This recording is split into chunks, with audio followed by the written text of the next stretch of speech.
Saya Lisa Sartika Berstompul dari kelas reguler C 2019. Pada kesempatan ini, saya akan membacakan sebuah puisi yang berjudul Kawanku dan Aku karya Chairil Anwar. Kawanku dan Aku karya Chairil Anwar. Kami sama pejalan larut menembus kabut. Hujan mengucur badan, berkakuan kapal-kapal di pelabuhan. Darahku mengental pekat, aku tumpat pedat.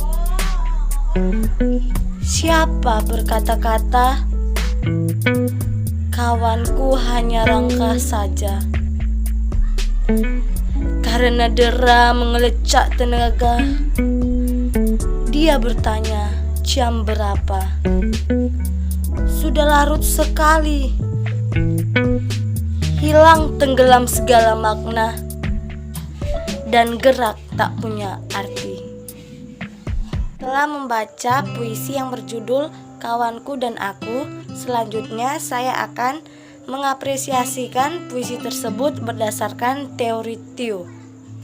Pada puisi tersebut banyak menggunakan teori objektif yang menjelaskan tentang pandangan yang mengacu pada karya sastra itu sendiri tanpa menghubungkan dengan hal-hal di luar karya sastra. Tew menganalisis tentang tata bahasa. Pada kalimat kedua disebutkan penghancuran model tradisi segera mulai dengan kalimat pertama, yaitu kami jalan sama. Ini memang bahasa Indonesia yang buruk sekali. Kalimat singkat ini memperkosa aturan tata bahasa Indonesia yang pada waktu itu masih berlaku, serta pula menghancurkan konvensi bahasa yang indah. Menurut tata bahasa perlu dikatakan, misalnya, kami berjalan bersama-sama. Pada kutipan tersebut membuktikan bahwa puisi ini mengungkapkan kata-kata dari sajak Chairil Anwar yang condong pada tata bahasa yang bertumpu pada teori objektif. Pada halaman ke-18, paragraf ketiga, Tew juga menjelaskan tentang kajian morfologi dalam sajak Chairil Anwar. Hal ini dijelaskan dalam kalimat kedua. Ini dijelaskan dengan kalimat kedua, yaitu yang menonjol di sini ialah pemakaian kata majemuk, yang sekali lagi merupakan pemanfaatan kemampuan bahasa Indonesia di bidang morfologi secara kreatif.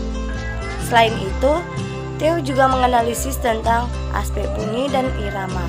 Pada halaman 20 paragraf ketiga kalimat pertama dan kedua, Tew menjelaskan tentang aspek bunyi, yakni aspek yang bagi kebanyakan pembaca barangkali merupakan aspek puitis yang paling menonjol, yaitu aspek bunyi.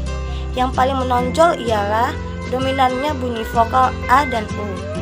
Tew menjelaskan tentang aspek irama pada sajak Chairil Anwar, yakni disebutkan pada kutipan darahku mengental pekat, aku tumpat pedat.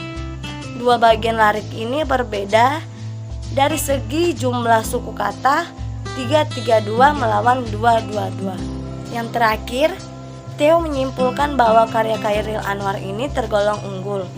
Hal ini tampak pada pernyataan, dari semua yang dikatakan di atas sudah jelaslah. Saya kira bahwa dalam hal sajak yang berlarik 12 ini, Chairil Anwar menghasilkan sebuah masterpiece yang atau karya unggul.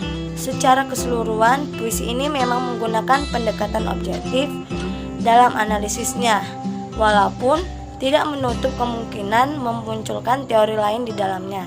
Sekian yang saya sampaikan. Terima kasih.